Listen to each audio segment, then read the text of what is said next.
अब शुरू करते हैं हम लोग प्लेस ऑफ सप्लाई में सेक्शन 12 को लेकर। सेक्शन 12 क्या बताता है? सप्लाई ऑफ सर्विस, और रिसिपिएंट और सप्लायर दोनों इंडिया में है, दोनों इंडिया में है। अब इसके ऊपर हम लोग प्रोविजन सीखते हैं। Section 12(2)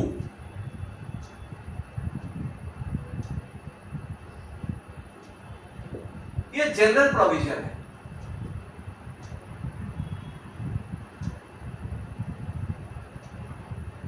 general provision, general provision क्या बता रहा है?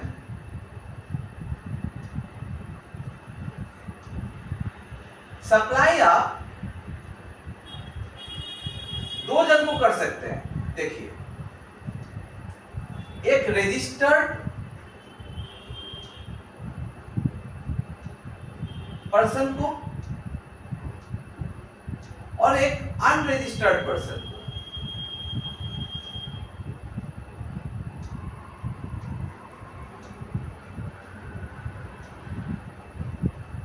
रजिस्टर्ड पर्सन को हम ना शॉर्ट में पूरे वीडियो में आरटीपी बोलेंगे, रजिस्टर्ड टैक्सेबल पर्सन, आरटीपी, और अनरजिस्टर्ड पर्सन को हम यूआर बोलेंगे, अनरजिस्टर्ड पर्सन, यूआर। तो रजिस्टर्ड पर्सन को अगर हम सप्लाई करेंगे ना, तो प्लेस ऑफ सप्लाई होगा लोकेशन ऑफ दैट आरटीपी। जिसको मैंने भेजा, जिसको मैंने सर्विस दिया, उसी का लोकेशन होगा place of supply. Unregistered person, इसमें आप क्या करोगे? इसके लिए आपको दो चीज ध्यान रखना है। पहला, एक ही चीज ध्यान रखना है, एड्रेस एग्जिस्ट्स ऑन रिकॉर्ड। आपके पास एड्रेस है, रिसिपिएंट ऑफ सप्लाई का एड्रेस है, तब आप क्या कीजिएगा? प्लेस ऑफ सप्लाई होगा लोकेशन ऑफ रिसिपिएंट।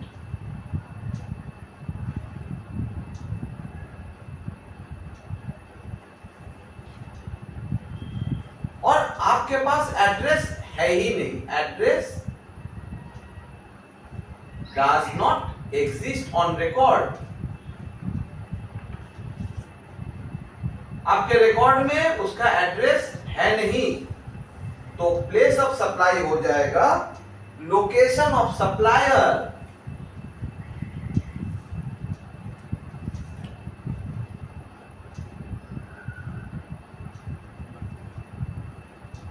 नोट कर लीजिए, फिर से मैं बता रहा हूं, सेक्शन 12(2) जनरल प्रोविजन बता रहा है, रजिस्टर्ड टैक्सेबल पर्सन को अगर सप्लाई करते हैं तो जिसको सप्लाई किया उसी का प्लेस ऑफ सप्लाई हो जाएगा, मतलब उसी का लोकेशन प्लेस ऑफ सप्लाई हो जाएगा।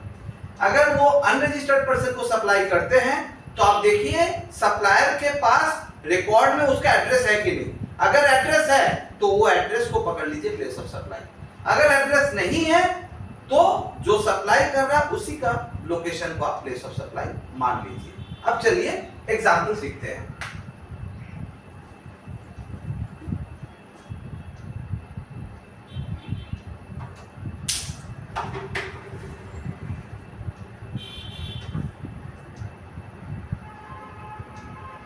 एग्जाम्पल नंबर 1 लेते हैं। मैं जो एग्जाम्पल करा रहा हूं उसका एक पीडीएफ का लिंक डिस्क्रिप्शन बॉक्स में दिया हुआ है, पहले आप उसको डाउनलोड कर लीजिए, फिर ये वीडियो देखिए, अच्छा लगेगा। X is a registered taxable person in West Bengal, supplies service to his client Y of UP, who is also a registered taxable person of UP। तो कहानी कहीं पे खत्म है। सप्लाई किसको किया गया? Y को किया गया। Y कौन है? यूपी का एक रजिस्टर्ड टैक्सेबल पर्सन है। आपको आगे कुछ सुनना ही नहीं है, तो प्लेस ऑफ सप्लाई क्या होगा?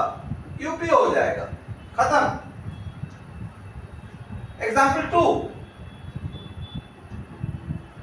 X is a registered taxable person in West Bengal, supplies service to his client Y of UP who is not a registered taxable person. Y एक unregistered person है।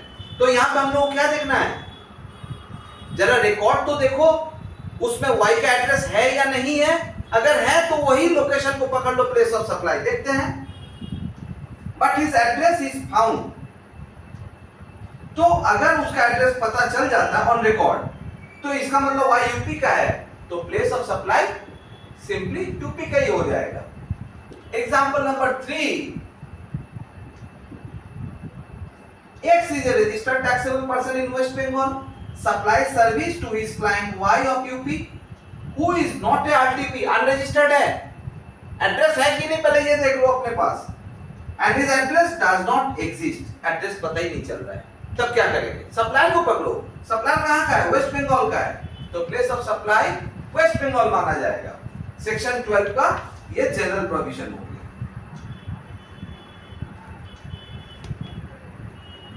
अब चलेंगे हम लोग सेक्शन 12(3) में। Section 12(2) में मैंने बता दिया।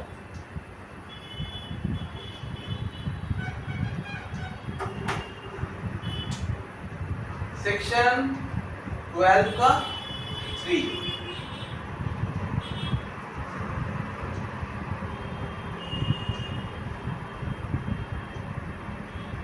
अच्छा ये थोड़ा इंटरेस्टिंग है। Services provided in relation to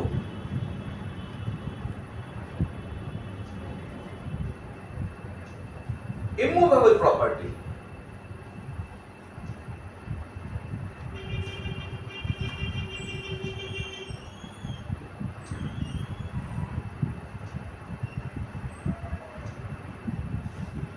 कैसा सर्विस, मोटा मोटी कुछ आइडिया दे रहे हैं। आर्किटेक्ट हो सकता है, अच्छा इंटीरियर डेकोरेशन हो सकता है,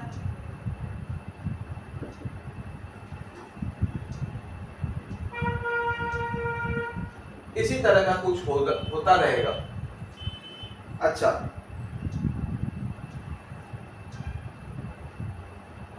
यहाँ पे एक चीज और जोड़ देते हैं, architect, interior decoration, lodging.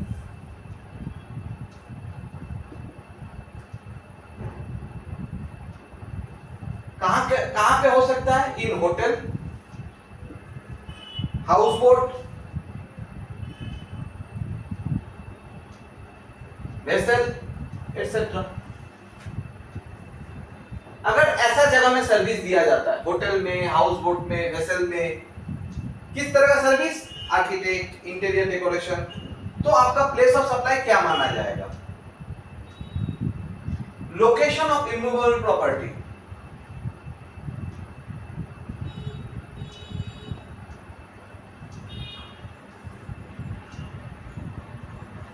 Immovable property का लोकेशन, तो देखिए होटल तो एक इमूवेबल प्रॉपर्टी है पक्का, लेकिन हाउस बोट, वेसल वो तो मूव करता रहता है, तो उसी लिए बता रहा है वेयर और देकर where that is intended to be located, where that is intended to be located. चलिए एग्जांपल लेते हैं। अच्छा थोड़ा सा और बता देते हैं।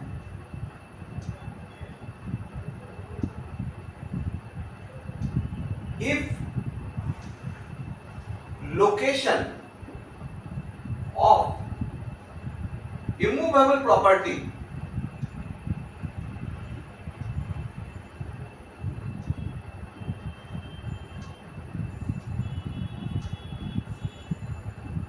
vessel, houseboat,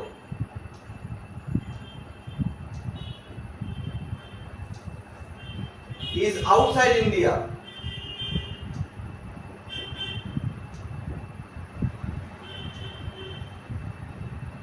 in that case place of supply क्या होगा, location of the recipient, location of the recipient मतलब जो सर्विस ले रहा है उसका लोकेशन माना जाएगा। चलिए एग्जांपल लेते हैं। Example number 1, A hotel chain x limited charges a consolidated sum of rupees 30,000 for stay in its two establishments in Delhi and Kolkata, where the stay in Delhi is for 2 nights and the stay in Kolkata is for 1 night. Place of supply कहाँ माना जाएगा? देखिए, x limited का hotel chain का business है, दिल्ली में भी उनका होटल है, कोलकाता में भी होटल है। तो उन्होंने क्या किया, 30,000 रुपया एक कंसोलिडेटेड अमाउंट ले लिया, जिसमें दिल्ली में जिसको रहने को दिया वो दिल्ली में 2 रात और कोलकाता में 1 नाइट बिताया। तो प्लेस ऑफ सप्लाई क्या माना जाएगा? सिंपल, कहां था? दिल्ली में था। और कहां था? कोलकाता में था। तो प्लेस ऑफ सप्लाई दोनों जगह होगा। प्रॉपर्टी कहां है? दिल्ली में भी है, प्रॉपर्टी कोलकाता में भी है, तो सप्लाई दोनों जगह दिया गया था। तो दिल्ली कोलकाता दोनों प्लेस ऑफ सप्लाई है। अब मान लीजिए थोड़ा सा वैल्यू ऑफ सप्लाई VOS के बारे में थोड़ा सा अगर बात करेंगे, जो कि बताना जरूरत नहीं है, फिर भी बता दे रहा हूं। वैल्यू ऑफ सप्लाई किसको मानेंगे? 30,000 रुपया तो चार्ज कर दिया गया था। अब मान लीजिए कोई एग्रीमेंट नहीं है, कहां पे कितना रुपया का होना चाहिए। इन दैट केस आपको क्या करना है, टोटल 2 नाइट दिल्ली में, 1 नाइट कोलकाता में। आप वैल्यू ऑफ सप्लाई को 2:1 में बांट लीजिए। मतलब दिल्ली का 20,000 ले लीजिए और कोलकाता का 10,000। ठीक है, वैसे हम लोग को प्लेस ऑफ सप्लाई से मतलब है।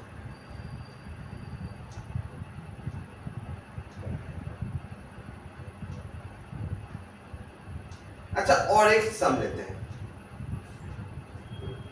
एग्जाम्पल 1 तो हो गया। Example 2, X Limited provides the service of 24 hours accommodation in a houseboat which is situated both in Kerala and Karnataka. The guests board the houseboat in Kerala and stay there for 22 hours, but it also moves into Karnataka for 2 hours. तो place of supply क्या होगा? मुझे मालूम है आप लोग आराम से बता सकते हैं और बता भी रहे होंगे। केरला भी होगा और कर्नाटका भी होगा। अगर वैल्यू ऑफ सप्लाई का बात करेंगे, 22 घंटा केरला में था, कर्नाटका में 2 घंटा था, तो इस रेशियो में वैल्यू ऑफ सप्लाई को बांट देंगे हम लोग। वैसे प्लेस ऑफ सप्लाई से ही हम लोग को मतलब है।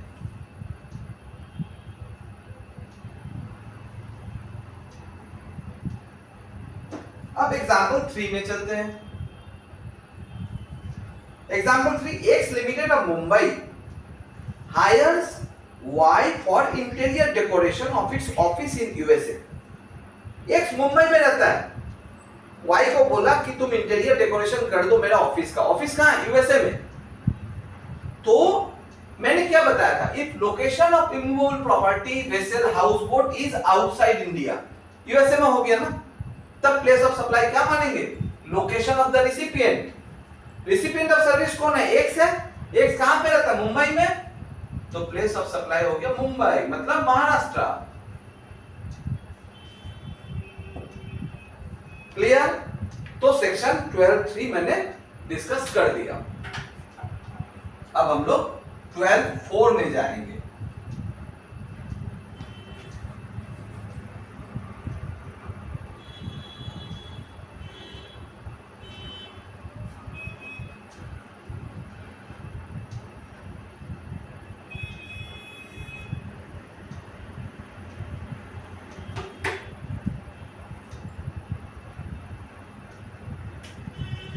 सेक्शन 12(4)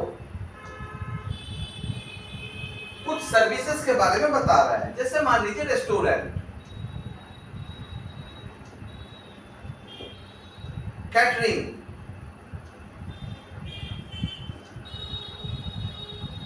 पर्सनल ग्रूमिंग,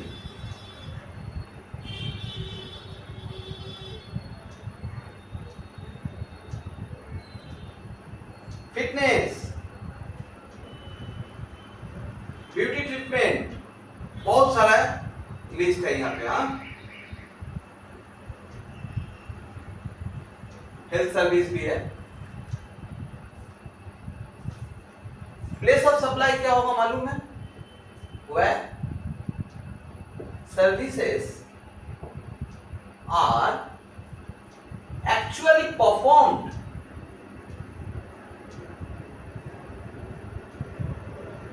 जहां पे सर्विस परफॉर्म हो रहा है, that is place of supply. चलिए एग्जांपल लेते हैं। एग्जांपल 1 12/4 का लेते हैं। Example 1, Mrs A of Kolkata went to Mumbai. Mrs A कहां का है? कोलकाता है, मुंबई गई थी। Avail beauty treatment service in Mumbai. उन्होंने मुंबई में ब्यूटी ट्रीटमेंट सर्विस ली। तो यहां पे प्लेस ऑफ सप्लाई क्या होगा? Well services are actually perform, मतलब Mumbai.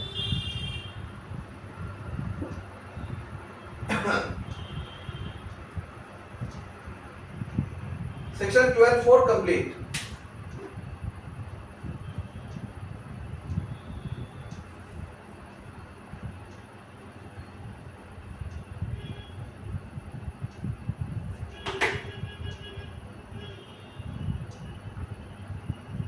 Section 12(5)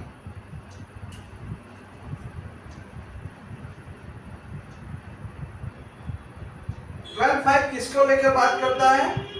training and performance appraisal.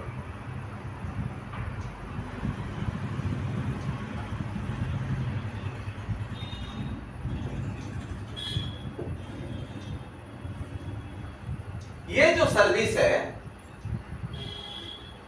ये होता क्या है? जैसे मान लीजिए एक कंपनी है XYZ लिमिटेड, उसने कोई ट्रेनिंग इंस्टीट्यूट को बोला कि आप मेरे एम्प्लॉय लोग को थोड़ा ट्रेनिंग दे दीजिए, तो वो ट्रेनिंग हो गया। परफॉर्मेंस अप्रेजल क्या हुआ कि जजेस लोग को बुलाया गया कहीं से कि आप लोग आकर थोड़ा मेरे बच्चों लोग कुछ परफॉर्म करेंगे, आप लोग थोड़ा जज बनके आप उसका परफॉर्मेंस अप्रेज कीजिए। तो ट्रेनिंग एंड परफॉर्मेंस अप्रेजल अगर हम लोग ये किसी रजिस्टर्ड टैक्सेबल पर्सन आरटीपी को दिया जाता है, तो प्लेस ऑफ सप्लाई हो जाएगा, जैसा कि हम लोग जानते हैं, location of RTP.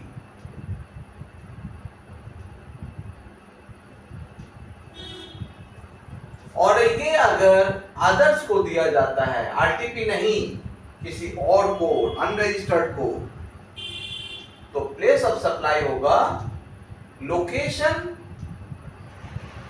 Where services are actually performed, जहां पे वो सर्विस परफॉर्म किया गया। चलिए हम लोग फिर से एग्जांपल लेते हैं और क्लियर करेंगे। X limited of Delhi has entered into a contract of ABC Training Institute to train the employees. The training was held at Lucknow. If X Limited is a registered taxable person, देखिए भैया, X Limited अगर RTP है, X is RTP, the place of supply क्या होगा? X का location होगा। X कहाँ का है? दिल्ली का है, तो प्लेस ऑफ सप्लाई आपका दिल्ली हो जाएगा। X is unregistered person. X अगर अनरजिस्टर्ड है तो परफॉर्मेंस कहां हुआ था? लखनऊ यूपी में, तो प्लेस ऑफ सप्लाई यूपी में हो जाएगा। तो ये दोनों मैंने यहां पे एक ही में बता दिया। और एक बताऊंगा, example 2, audition of music show was held at Kolkata, where the judges of music firm registered in Mumbai were sent to appraise the performance of the young aspirants. तो ऑडिशन हो रहा कहां पे? कोलकाता में। मुंबई का कोई एक फर्म है, वहां का जजेस को भेजा गया, वो रजिस्टर्ड है, वहां का जजेस को भेजा गया यहाँ पे परफॉर्मेंस अप्रेज करने के लिए। अब बताइए प्लेस ऑफ सप्लाई क्या होगा। एस्पिरेंट जो है वो तो अनरजिस्टर्ड ही है, वो तो रजिस्टर्ड है नहीं। तो यहां पे प्लेस ऑफ सप्लाई कहां होगा? जहां पे परफॉर्मेंस हो रहा था। लोकेशन और सर्विसेज आर एक्चुअली परफॉर्म, मतलब कोलकाता। तो चलिए ये हो गया सेक्शन 12(5). अब हम लोग चलेंगे 12(6) की ओर।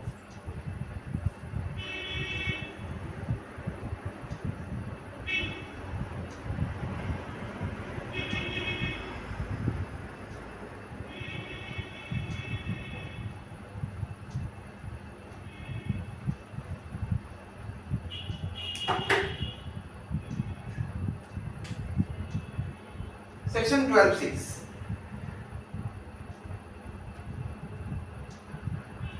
Services provided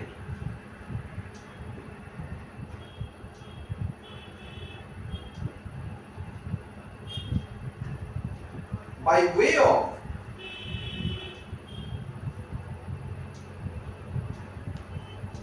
admission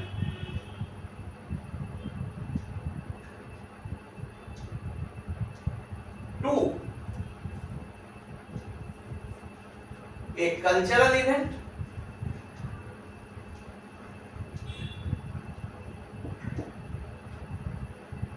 sports event, इसी तरह का कोई इवेंट एटसेट्रा, या फिर कोई अम्यूजमेंट पार्क,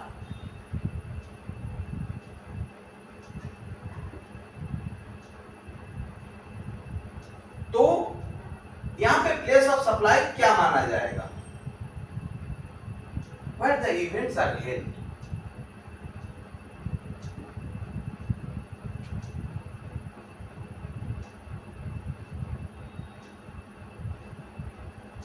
या फिर where the park is located.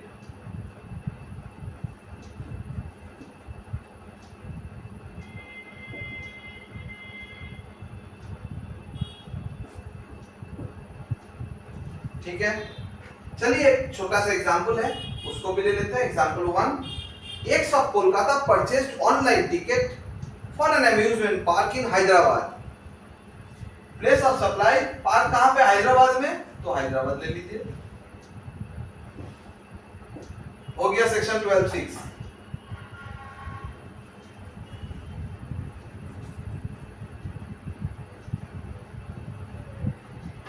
Section 12(7).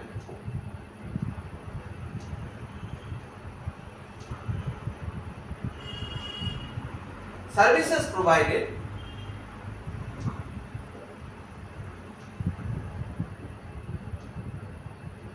by way of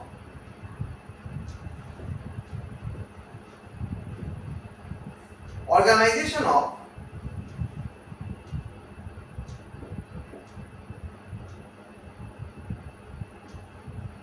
cultural event,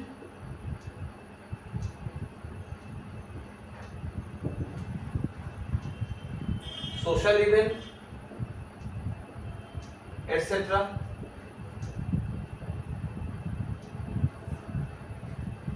Services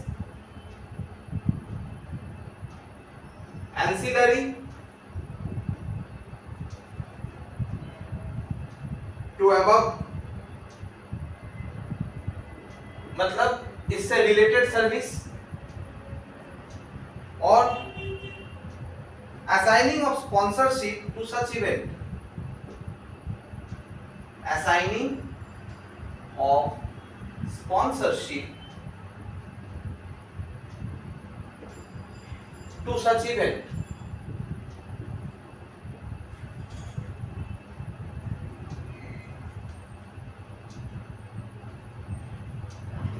अब यहां पे प्लेस ऑफ सप्लाई हम लोग किसे मानेंगे? अगर हम सर्विस देते हैं, service to registered taxable person, service to RTP, location of RTP, वही होगा place of supply. Service to others, तब हम लोग क्या करेंगे, वहां पे आपको देखना है if event is held in India, अगर इंडिया में इवेंट हो रहा है तो प्लेस ऑफ सप्लाई होगा place of event.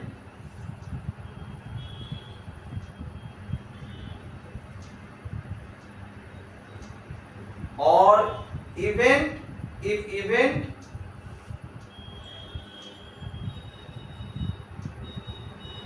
is held outside India,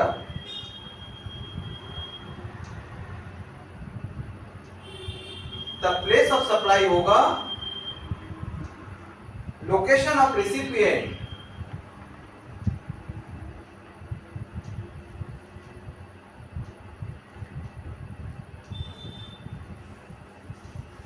चलिए एग्जांपल लेते हैं।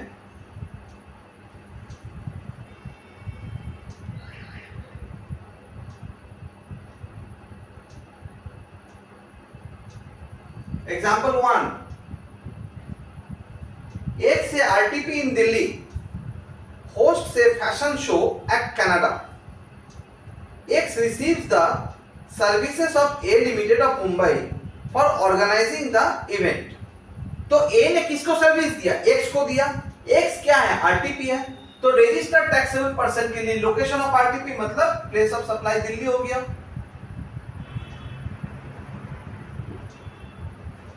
Second question, X of Delhi unregistered person hire services of A limited. अब एक्स अनरजिस्टर्ड है, an event management company, A limited एक इवेंट मैनेजमेंट कंपनी है, registered in Rajasthan, ठीक है, for organising the marriage ceremony in Rajasthan. अब क्या है, मैंने बताया कि आदर्श अगर होगा, आरटीपी अगर नहीं है तो इवेंट कहां पे हो रहा है वो देखिए। इवेंट इंडिया में है तो लोकेशन ले लीजिए, लोकेशन राजस्थान का हुआ तो प्लेस ऑफ सप्लाई हो गया सेकेंड क्वेश्चन का राजस्थान।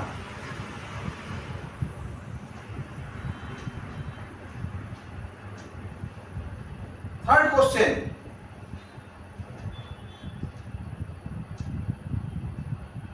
अच्छा थर्ड से पहले बता रहा हूं कि अगर मान लीजिए प्लेस ऑफ सप्लाई जो राजस्थान नहीं होकर कनाडा हो जाता है, इंडिया के बाहर हो गया, तब क्या लेना है, लोकेशन ऑफ रिसिपिएंट।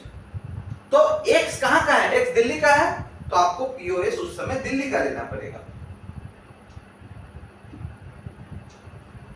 ये हो गया जब कनाडा में हो रहा है फंक्शन।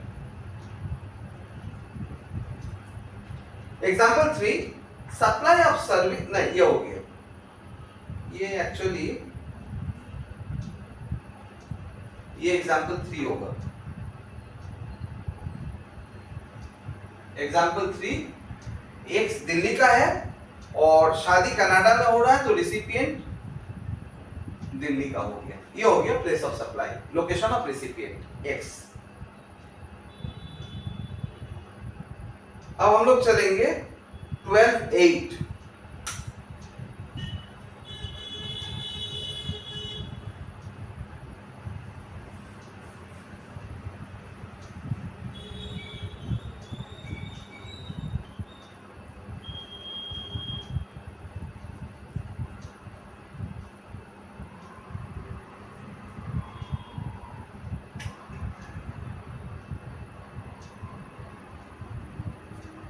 सेक्शन 12.8,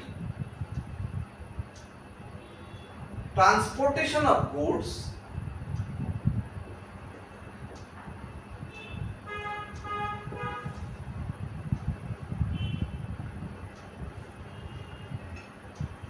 इंक्लूडिंग मेल और courier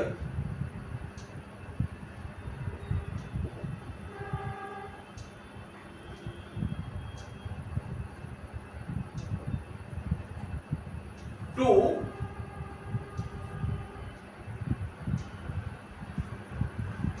a registered taxable person, तो उसके लिए पीओएस क्या होगा,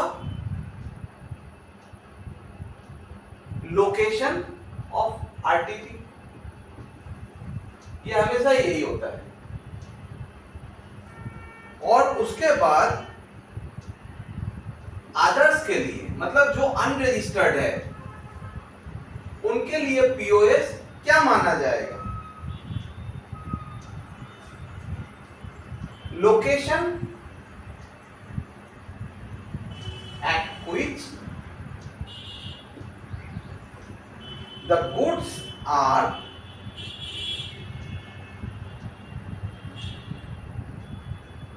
handed over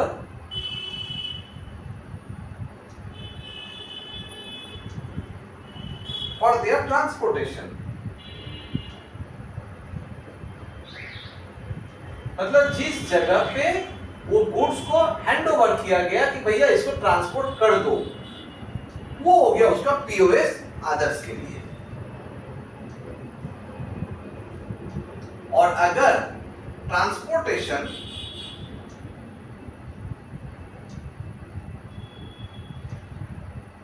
of goods to a place outside India,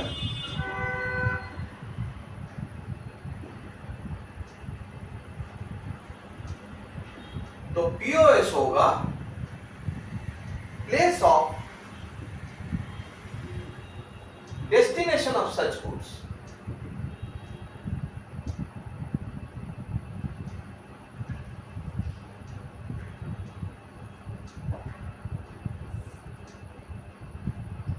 चलिए एग्जाम्पल लेते हैं। Example number 1, X is registered in Delhi.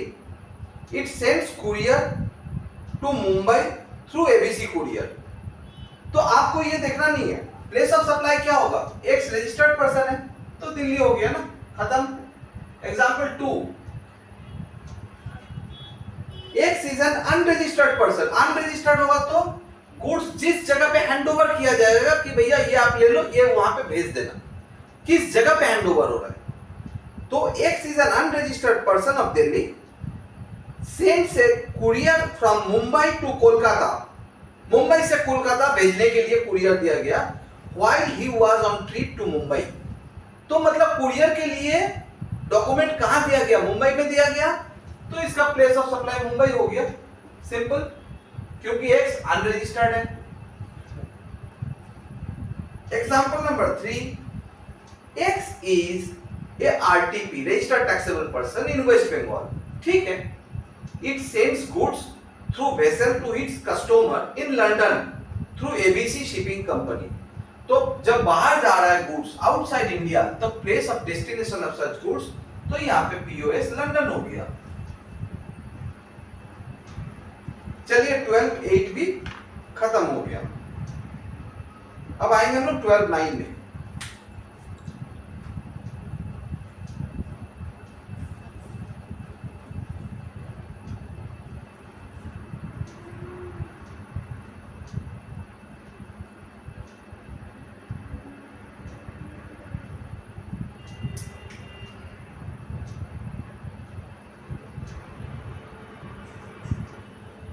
Section 12(9)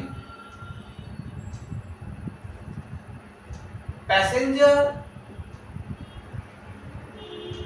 transportation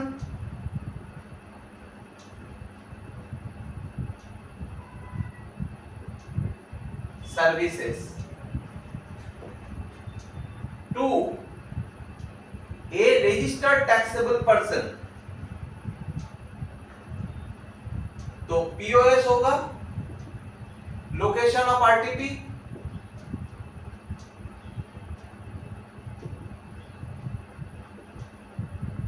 number 2 others, मतलब रजिस्टर्ड नहीं है, पीओएस होगा place where the person embarks on the conveyance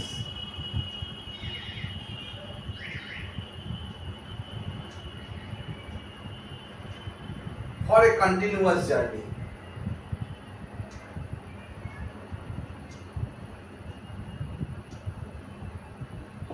मतलब जहां वो आदमी चढ़ा उस जगह को लिया जाएगा। अच्छा,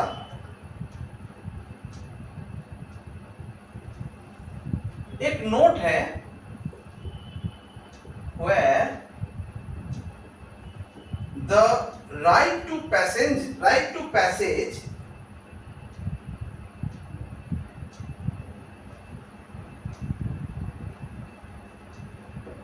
is given for future use. The point of embarkation is and the point of embarkation is not known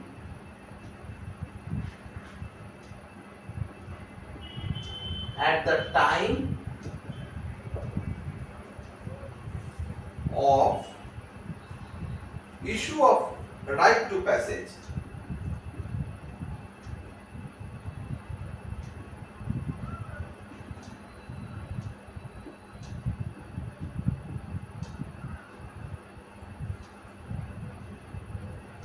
इस सिचुएशन में अगर ये रजिस्टर्ड टैक्सेबल पर्सन को दिया जाता है तो पीओएस होगा, प्लेस ऑफ सप्लाई होगा, लोकेशन ऑफ आरटीपी। ये पहले सिचुएशन को समझिए। फ्यूचर यूज के लिए एक राइट टू पैसेज इशू कर दिया गया, पैसा लिया, आपको राइट टू पैसेज दिया गया। अब पता नहीं आप कब चढ़ेंगे और कहां से चढ़ेंगे। And the point of embarkation is not known at the time of issue of right to passage. जिस समय राइट टू पैसेज दिया गया था उस समय पता ही नहीं था कि आप कहां से चढ़ने वाले हैं। तो उस सिचुएशन में अगर कोई आरटीपी को ये राइट टू पैसेज इशू किया जाता है तो आरटीपी का लोकेशन ले लीजिए। और अगर अदर देन आरटीपी होता है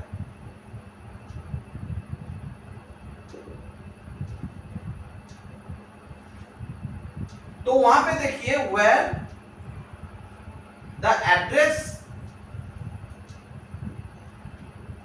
एग्जिस्ट ऑन रिकॉर्ड। अगर आपके पास एड्रेस रिकॉर्ड में है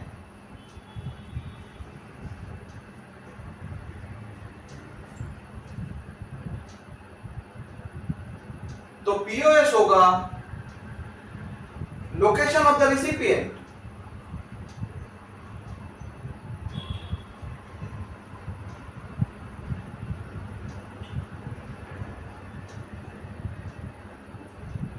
और इन अदर केस मतलब एड्रेस आपको पता ही नहीं है, आपके रिकॉर्ड में एड्रेस है नहीं, तो पीओएस होगा लोकेशन ऑफ द सप्लायर। ऐसा सिचुएशन मैंने पहले भी बता दिया था। अच्छा, एक चीज है, रिटर्न जर्नी अगर होगा तो उसको आप सेपरेट जर्नी मानिएगा। Return journey to be treated as separate journey. एक एग्जांपल लेते हैं, एग्जांपल नंबर 1, इसको रेट से लिखते हैं, आपको समझ में आ जाएगा। A RTP in Delhi travels from Kota to Mumbai in Indigo Airlines। ठीक है, X कहां का है? दिल्ली का है, आरटीपी है, मुंबई से कोटा जा रहा है ना, कोटा से मुंबई जा रहा है। X has bought a ticket from Indigo's office registered in Kota। ठीक है, तो हम लोग क्या जानते हैं, अगर आरटीपी है तो लोकेशन ऑफ आरटीपी, तो यहाँ पे प्लेस ऑफ सप्लाई सीधा दिल्ली हो गया। X एक आरटीपी है और वो दिल्ली का है। एग्जाम्पल नंबर 2 लेते हैं, X an unregistered person. Example number 2, X एक अनरजिस्टर्ड पर्सन है, purchased an air ticket from XYZ airlines registered in Bengaluru. This is a single ticket on Bengaluru Pune Ahmedabad Pune Bengaluru route with halt at Ahmedabad on either side. मतलब बेंगलुरु से पुणे होकर अहमदाबाद जाएगा और फिर अहमदाबाद से पुणे होकर बेंगलुरु लौटेगा। तो यहां पे पीओएस क्या होगा? देखिए आरटीपी अगर नहीं है तो जहां से वो आदमी चढ़ रहा है तो प्लेस ऑफ सप्लाई यहां पे मैं कर देता हूं, एग्जांपल 2 को यहां पे लिख देता हूं। प्लेस ऑफ सप्लाई आपका ऑनवर्ड जर्नी जब होगा तो उसमें क्या होगा, बेंगलुरु से चल रहा है तो बेंगलुरु हो गया, और जब रिटर्न जर्नी हो रहा है तो अहमदाबाद से चल रहा है तो रिटर्न में अहमदाबाद हो गया। ठीक है।